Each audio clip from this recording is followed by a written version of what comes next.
in Africa. Kenya is doing very badly. Yesterday I talked to somebody very high in the government, and he told me things are very, very bad.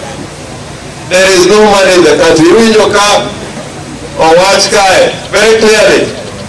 The government for the first time is not giving to the constituencies funds which should go, national funds which should go to the constituencies, including the CDF. You have heard that although Kenya Kwanza is talking very loudly, they are not sending money to them because the country is broke.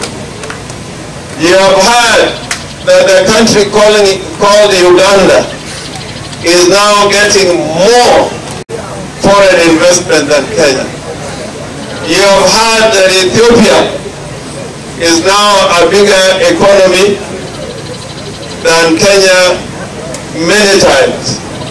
You have heard that the Tanzanian economy has expanded in the last 20 years 7 times. 7 times. With a president who is a lady, and Tanzania is doing much better than Kenya.